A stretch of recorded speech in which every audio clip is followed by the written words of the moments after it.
to our second video interviewing Dr. Lee. In this video, we discuss how we at Aerospace can bring the work we do to expand our knowledge on topics like climate change to the classroom, and why this is so important. Let's hear what she has to say. Tune in next time to continue our conversation with Dr. Lee. I'm new to learning about aerospace programs. Some of the programs that I have learned about, I think, highly support teachers in filling the gaps that I shared about earlier for why the book came to be. So first I'll talk about that, but I love the connection with, aerospace industry individuals with classroom teachers, because I feel like it's not often that our K-12 educators have these opportunities to connect with people that are actually working on things, working on tools or working on solutions for these very real problems. So I think that that's a wonderful way of being able to connect a student with somebody who's doing something about it. But also you're able to then dispel the mystery of what it means to be in aerospace. So as I mentioned before, I grew up in Gardena and Hawthorne in Los Angeles, and Hawthorne is like aerospace industry. It's like the city of aerospace. I think there's signs everywhere. And strangely for me, although my mom has been, I think, 30 years in aerospace now, just because, at the time it was an open call for anybody who wanted work. And she got in a line and just got an electrical technician job and then worked her way up ever since. It was strange. It was right in my backyard. I could see, all of the industry partners, kind of like all the buildings lined up, but it was also so far. And that's how I felt when I was teaching in the neighborhood as well. SpaceX was right there. Boeing is within view. I could see aerospace industries, but for me and my students, it felt like so far away. I could walk there, but yet so like unreachable. And I feel like these programs that are being offered as outreach for our K-12 students now help to allow for students to understand what it means to have a career in aerospace and what they can do with it. So for example, the Firestorm mission, if I were to share this information with a student, I think it's too abstract for them to understand on a surface level exactly what's happening there and why that's important and what we can do with this information. But then to connect somebody who's actually on that project with my students, to share with them, this is how I created this. This is how I designed this. This is how I'm part of a team. This is how I engage in the process of science or engineering. It helps students to feel as though it's not as unobtainable, because now they know different pathways to getting to a very exciting field and opportunities, I think, to be part of the solution. So I think that that's really wonderful. I also know that there are some teacher programs that are being offered through aerospace industry as well. And so I thought, again, that's just one way to make it more tangible for those of us who don't have that same industry experience, but are now teaching science and also have to teach about engineering. We talked earlier about how, climate change is written into more than 30% of the NGSS framework, whether directly or indirectly. And when you think about it that way, you also see engineering and engineering design, not even mentioning, engineering habits of mind that we have to help students to develop and really think about, that are written into the framework as well. But where's the support, right? And so when we think about teachers and what teachers need, it's really hard to create this framework and say, on an ideal level, these are all the things that students should know. But if we don't support teachers in helping students to know those things and also learning for themselves how engineers or scientists or researchers actually engage in the field, there are lots of misconceptions to then what goes on in the classroom. And I think a lot of teachers now who are engaged in this work are doing so because they have taken it upon themselves to engage with companies like Aerospace, right, that offer these amazing outreach programs. But again, when we think about it that way, knowledge is power in that it's accessible to very few people. Like when I talk to science teachers today, the common question I get is, how would I connect to something, to an industry like JPL? How would I connect to an industry like aerospace? How they still don't have the tools or even the information to take that first step in saying, how would I expose my students to what's actually happening in the field? So I feel like, again, although the outreach programs are there, I feel like it's very similar to why I wrote the book. In person, I can only do so much with, a couple hundred teachers at a time as, we put on these programs, but the book was meant to amplify those efforts so that anybody who was ready for support could open it up and start their journey of learning, to be able to do this on their own time. And I feel like with aerospace and outreach, it's very similar in that it's out there. I'm sure if I looked up any aerospace industry, there's an outreach program for the community, but it's so vague sometimes that teachers themselves still don't understand, how would I connect to them? How would I ask a person to come to my classroom?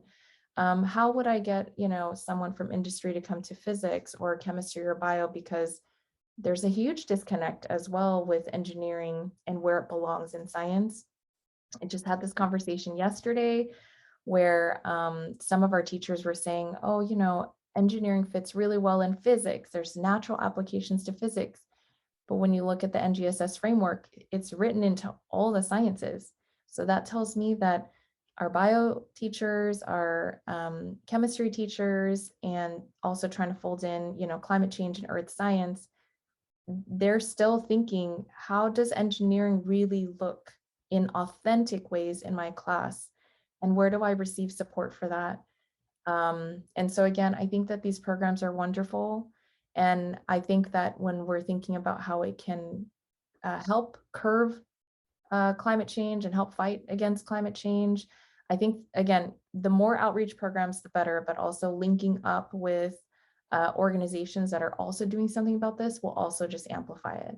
So my work with the UCI Science Project is exactly that.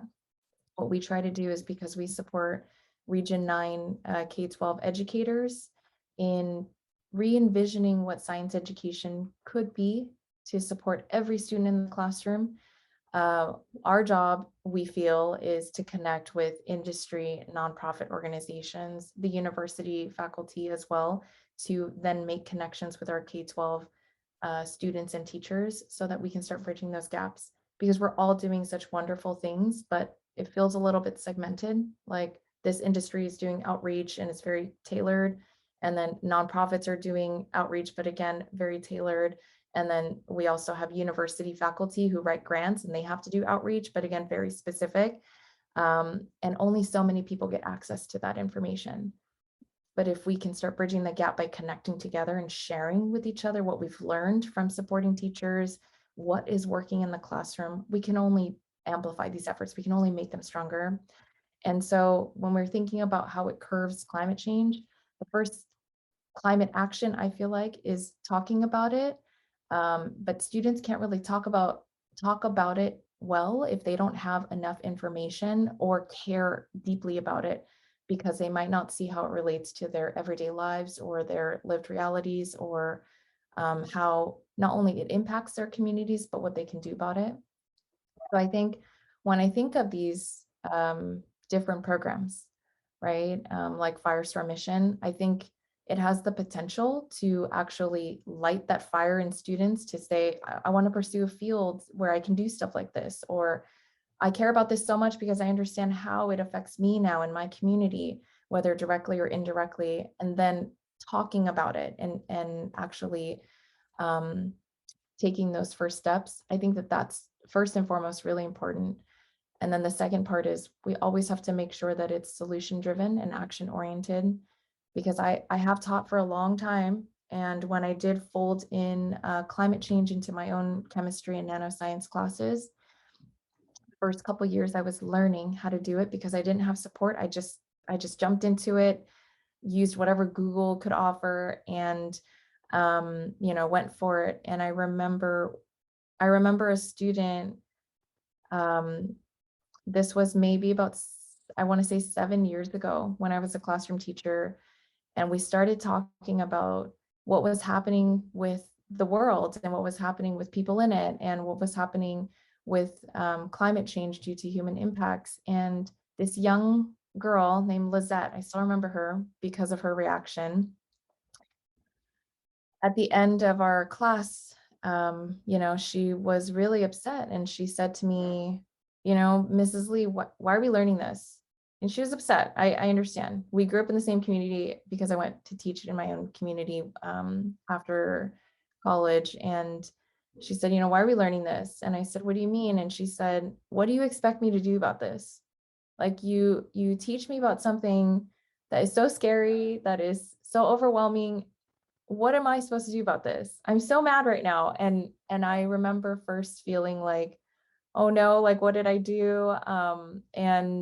And I didn't know how to respond, but in that moment I responded the best way I could, which is I responded out of love and I said to her, this is our community. And now we understand better why the air quality is the way it is and why the water quality is the way it is and why when we live next to refineries, yeah, we have to close the windows because when they have a flaring event, we can't breathe. We understand now what that means, not only for us and our community, but the larger planet. And using that information, and I said, using that fire, that anger that you have inside of you, I just want to ask you, like, what do you want to do about it? And whatever it is you want to do about it, I want to support you with. And I was very clear with her that I didn't have the answers because I myself was just grappling with it as a teacher. But I didn't feel that in my discomfort with not knowing the answers that they didn't have a right to learn about it. So I thought to myself, I'm going to teach it and I'm going to go on a learning journey with them. They're going to teach me a lot. And I feel that that's really important, that every day we go into the classroom as teachers, we ask ourselves, what are my students going to teach me today? Right? Because we want to position them as capable contributors of this space where we're co-constructing that knowledge together, that I am not the keeper of all knowledge in this space, especially on a topic like climate change that is constantly evolving and changing. I feel that we need to model for them what it looks like to seek information and to take action. And then, if we're talking about allyship, it's different because I grew up in that community and then I went to teach students in my own community.